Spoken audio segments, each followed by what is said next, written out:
जो हमारा जो भेष है ना, ये भगवान बलराम जी का है। और ये जो यह भेष है बलराम भगवान जी का है। और यह हम भेष इसलिए धारण करने आए हैं ताकि जो MSP मूल्य है धान और गेहूं का है ना, वो उसकी मांग की जाए। जो धान है उसको पूरा बिल्कुल अच्छे से उसका पूरा MSP मूल्य हमको मिलना चाहिए। उसकी पूरी जिम्मेदारी खरीदी से परेशान किस कदर से हैं? हम लोग परेशान इसी तो है कि भाई किसान की कोई मांग सुन ही नहीं रहा है। जो किसान का समर्थन मूल्य है वो बढ़ ही नहीं रही है, उतनी की उतनी है। धान गेहूं के मूल्य बढ़ नहीं रहे, मुंह मोड़ा जो क्विंटल में सोसाइटी लेती है बहुत ज़्यादा कम ले रही है और बहुत ज़्यादा साफ ले रही। थोड़ी मोड़ी माटी सहनी चाहिए सरकार को। तो सरकार से क्या मांग कर रहे हैं आप? तो हम लोग खरीदी करें अच्छी, ठीक है। जो समर्थन मूल्य किसानों का ना वो पूरा मिलना चाहिए। हमें न सरकारों ने सड़कों खेतों से आके सड़कों में ला दिया। हमारा शौक नहीं है कि हम सड़कों में आए, हम खेतों में ही अच्छे लगते। और हमारा ये है जो लैंड पुलिंग ऐड, अगर हम लोग से ज़मीन छीन ली जाएगी तो हम लोग खेती कहाँ से करेंगे? ये ट्रैक्टर है जो, फिर ये ट्रैक्टर का हम क्या करेंगे? फिर हम ये रोड में दौड़ाने के लिए तो लिया नहीं, हमने ये खेती में चलाने के लिए लिया। और इसके अलावा क्या समस्याएं आ रही हैं? और समस्या है जैसे खाद की समस्या है, और हम लोग को लाइट सही यूनिट से मिल नहीं रही है। जैसे हम लोग को मिलना चाहिए लाइट, जिससे हम लोग खेती करें। अभी तो दिन के मिल रही है धान के समय में, लेकिन जब हम लोग को गेहूं के समय रात को लाइट देते हैं। ये बताइए किसान क्या ढोर है? जब आप दिन के नौकरी करते हैं तो हम लोग को भी दिन के लाइट दी जाए। और बहुत सी समस्या है। क्या वजह है? सरकार ने हमको परेशान करके रखा है, ना DAP पुजा पा रही है, ना यूरिया पुजा पा रही है, ना समय पर खाद बीज मिल पाता है। और बिजली की समस्या भी हमेशा बरकरार बनी रहती है। इसलिए हम लोगों ने सबने भारतीय किसान संघ के बैनर तले आज एक धरना प्रदर्शन और रैली, ट्रैक्टर रैली निकाली है, ताकि मध्य प्रदेश सरकार को थोड़ा बहुत चूर रह चुके। बहुत अच्छा क्वेश्चन आपने किया है कि सड़कों से ट्रैक्टर खेतों पर क्यों लेकर आए हैं। जब सरकार लैंड पुलिंग एक्ट जैसे कानून लेकर आएगी जिसमें खेती और किसानी को छीनने की तैयारी सरकार इन कानूनों के माध्यम से कर रही है, तो मुझे लगता है ट्रैक्टरों को खेतों से निकालकर जिला मुख्यालय में लाना पड़ेगा।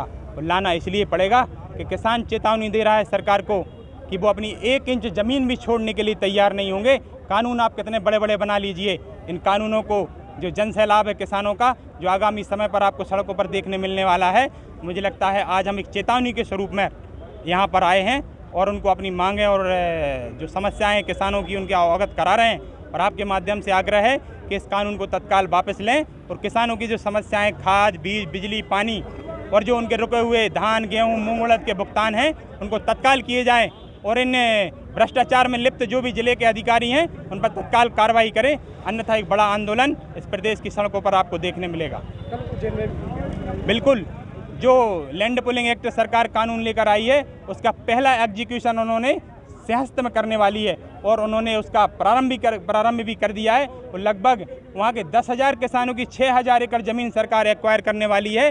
और जब उनसे पूछा गया कि किसान को क्या फ़ायदा होगा, सरकार इसको बताने के लिए तैयार नहीं है। और इसलिए वहाँ का उज्जैन का किसान लगातार विरोध कर रहा है। और कल भारतीय किसान संघ के नेतृत्व में 1000 ट्रैक्टरों के साथ वहाँ उज्जैन में हम कूच करेंगे और हमारे राष्ट्रीय महामंत्री माननीय मोहिनी मोहन मिश्र जी वहाँ पर आगमन हो रहा है। और किसान संघ का अगला कदम क्या होगा ये कल घोषित होगा। भारतीय किसान संघ जिंदाबाद। सरकार को इस संबंध में भारतीय किसान संघ ने बाकायदा सुझाव पत्र सरकार तक भेज दिया था, लेकिन ये सरकार तानाशाही और निरंकुश रवैया अपना रही है। इसलिए आज हम सड़कों पर आए हैं कि आज हम सड़कों पर आए हैं, तक कार्रवाई नहीं हुई तो निश्चित तौर पर हम राजधानी पहुंचेंगे।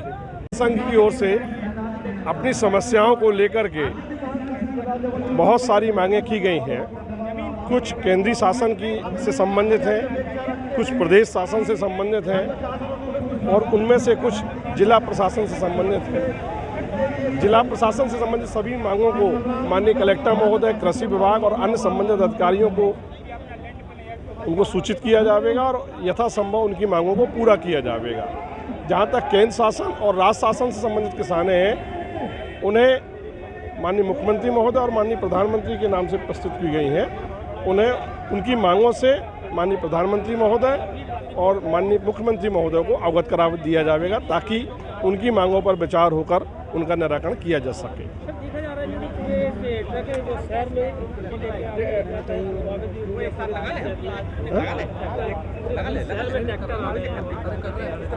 ये आपके द्वारा संज्ञान में लाया गया, दिखवाते हैं इसको क्या स्थिति है।